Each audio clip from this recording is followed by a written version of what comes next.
Hey guys, Lauren Eckstein here. You often hear me use the term that our dogs learn through the associative memory. What does that really mean? Let me give you an example.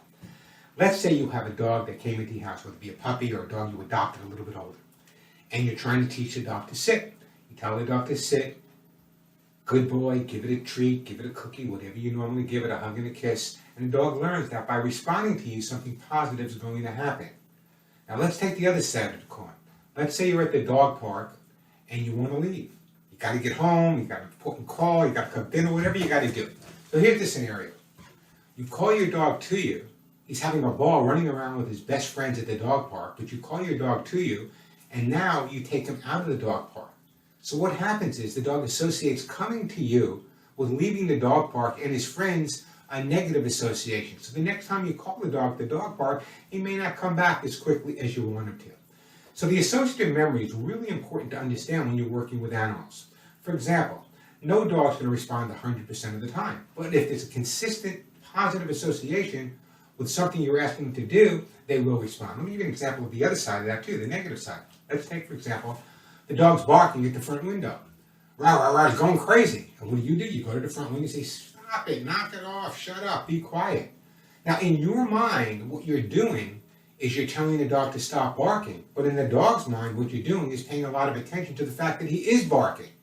And sometimes it actually reinforces it. In fact, sometimes when you're yelling at the dog actually considers the fact that you're barking alongside him. So there are other ways to resolve the issue, going back to your basic training. If the dog's barking excessively, and let's describe excessively. 3 or 4 minutes is not excessive. 5 minutes is not excessive. A half hour, that's excessive.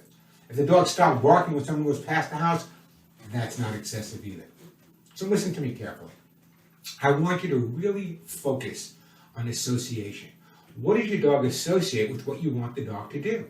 When you want him to come, is there always a positive association? Or if he's in the backyard and he does something wrong, he's digging a hole, you say, get over here, what did you do when he gets to you? You correct him. Of course, the next time he's not going to want to come back either. So be really, really careful about the way you use association. Now, I always say that if association is positive all the time, the dog's going to respond. So, for example, what I do if I take my dog to the dog park, I'm not a big dog park guy, but if I were taking Molly and Willie to the dog park, while they were there, I'd say, hey guys, come, and they come and I play with them and let them go and play again. Then maybe 10 minutes, I'd say, hey guys, come on. So this way they don't associate the fact that when they come to me, automatically it's going to be that they're going to leave the park, leave their friends, and go home. Try to be as consistent as you possibly can. As I said, sometimes you go into the typical American household. I hear it on the radio show every week.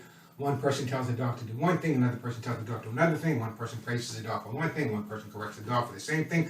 The dog goes crazy. I'm neurotic, Lauren. What do I do? So just remember, figure out what your expectations are, what you want the dog to do.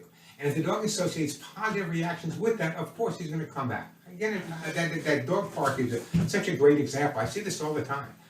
When the dog's out of the dog park and he's in the backyard, you call him, he comes running. If he's running around in the yard, he comes to you. But at the dog park, he's having a great time. He's with his buds, his friends, his best friends, and you call him and you take him away from that. Why should he come back the next time? Something you should think about. Remember, one of the most important things that you can do is when you first adopt a dog is socialize. And after you socialize, educate.